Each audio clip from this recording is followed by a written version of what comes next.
what you're going to say? Yeah. Hello. Hi. How you doing? How are the breakouts? All right. Nice to see you. Glad most of you came back in. My name is Ari Kohen. I am on the faculty at the University of Nebraska. That's my Twitter right there, so get your phones out and get ready to send me tweets. I'm very anxious to hear from you. That's a copy of my book, which is not available back there, but it is available wherever books are sold.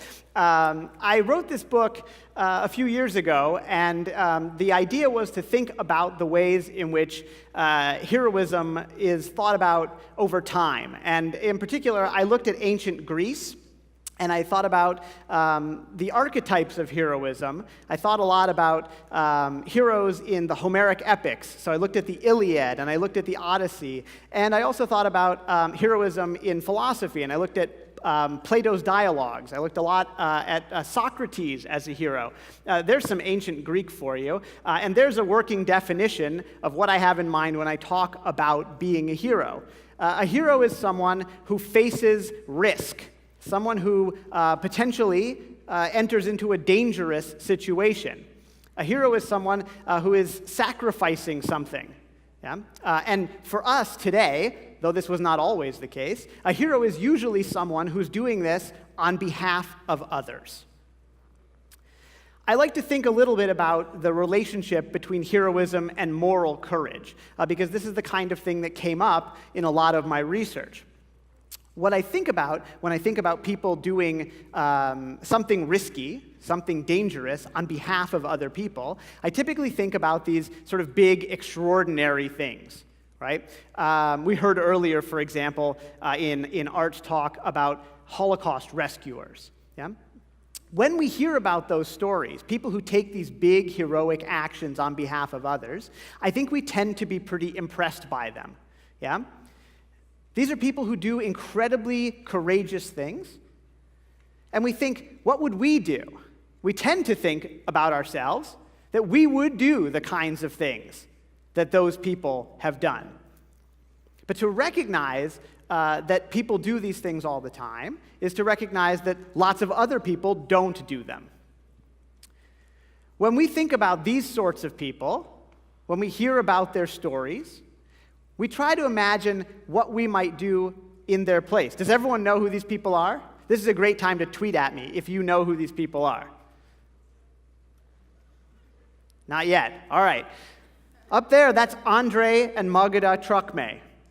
They spearheaded the efforts to save thousands of Jewish refugees during the Second World War. That's Václav Havel there on the right. And down below, Ken Saro-Wiwa, a Nigerian environmental activist. When we think about these actors, we think of ourselves in their places, and we hope we would do what they've done. We never imagine that we wouldn't do the kinds of things that they do, because we think of ourselves as being particularly good people. But unfortunately, most of us don't act that way, won't act that way if we find ourselves in that situation. In most stories about heroes, there are lots and lots of other people who could have helped, but they didn't. This is Wesley Autrey. Wesley Autrey became famous a few years ago for jumping onto the subway tracks in New York and saving someone's life who had fallen. He covered that person's body with his own in the face of an oncoming subway train. The thing about Wesley Autrey is not just what he did, but also all the people who were standing there with him on the platform who didn't act.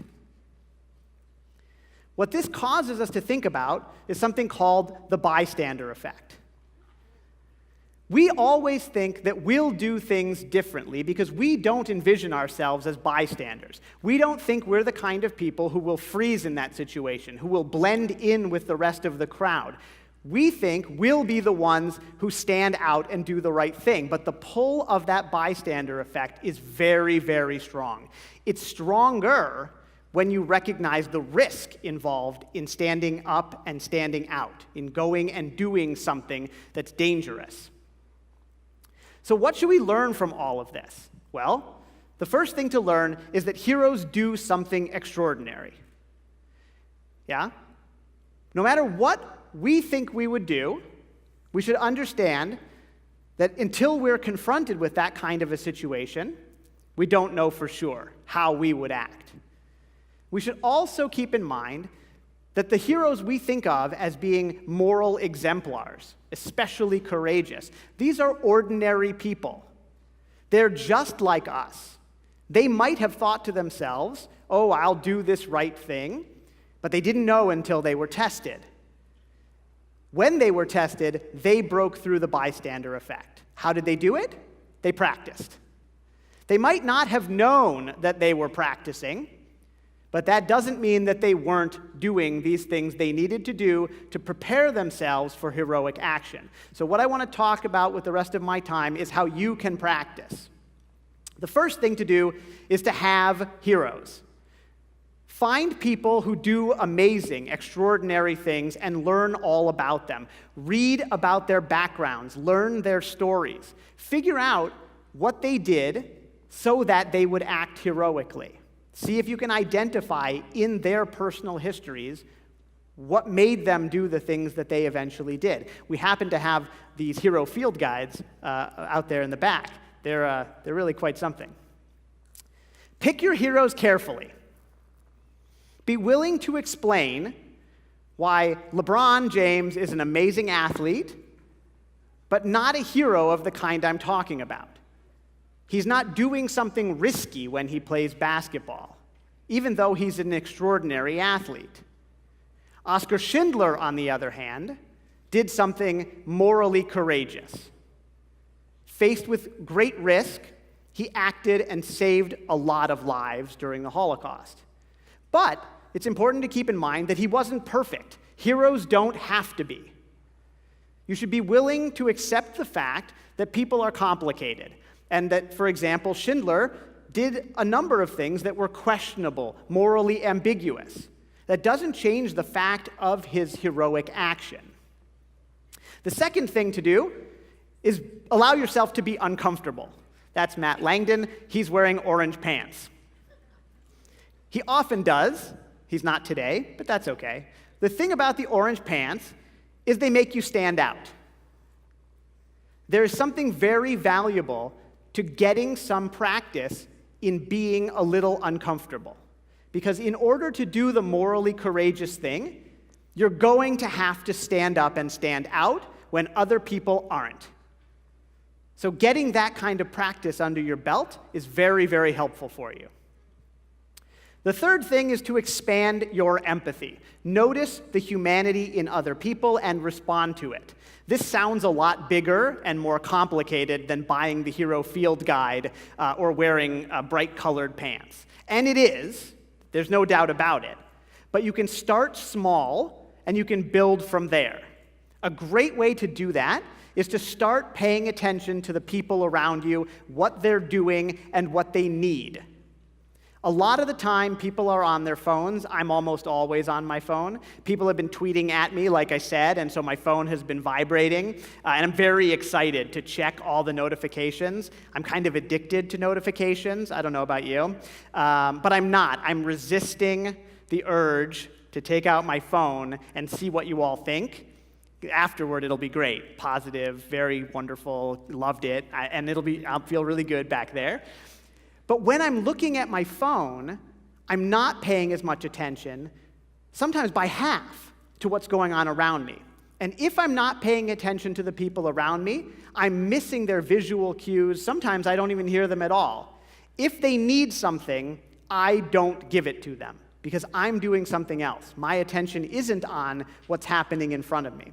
So a great small first step when it comes to noticing and responding to the humanity of others is to actually pay attention when you're with others.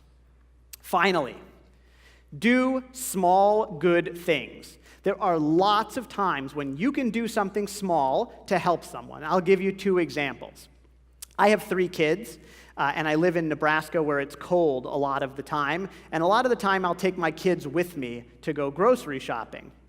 They're young children, 6 and under, and I've got 2 in the cart, and I've got 1 holding on to the cart, and I've got a cart full of groceries.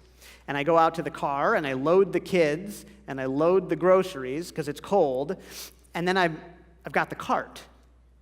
What am I going to do with the cart? Well, the kids are in the car. I don't want to leave the kids and take the cart back, but I don't want to leave the cart in the middle of the parking lot.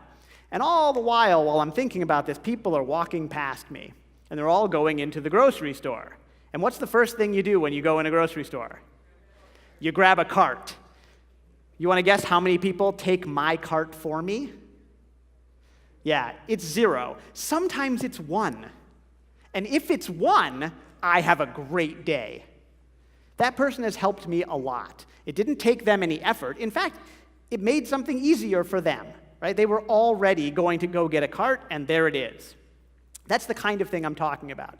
The other is my beloved elevator example. I work in a 12-story building, and my elevators are very bad. I get there, I walk into campus, and I get to the building, and I get to the bank of elevators. There's 3 of them, and a door is just closing as I walk up. And I see the person in the elevator, and they see me, and they don't push the button to help me. And it closes in my face, and it goes all the way up to like the 11th floor, and then it comes down to the 9th floor, and then it goes up again to the 12th floor, and I'm standing there for 5, 6, 7 minutes. It keeps happening. I don't think they're purposely not helping me, right? It takes a second for your brain to make your finger push the open door button, but whatever the reason, I'm still stuck there.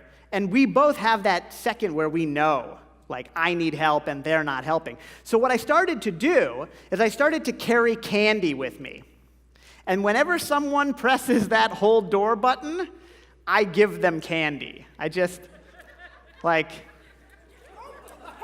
candy, you know? And it's just a quick, like, thanks. I noticed what you did. And all the other people who are in the elevator, they noticed the candy. I don't make a big deal of it. I don't always toss it into crowds. But I think it does really make a big difference. The last thing that I want to leave you with is the idea that heroism is risky. I said it at the beginning. I'll say it again. It's not as simple as doing something nice, acting altruistically, helping someone. So I always say, I hope you never have to be a hero. I'm not one, and I'd rather not become one. Because to be a hero means that a lot of things have gone wrong. And it's required that someone step up and do something dangerous, potentially very dangerous, to right the situation. So the tips that I gave you, they're not necessarily going to make you a hero. They're going to make your life better. They're going to make life better for people around you. They're going to make you an altruist. And they're going to make it more likely that if the need ever arises for you to do something big, something really heroic, morally courageous, you'll take that action. Thanks very much.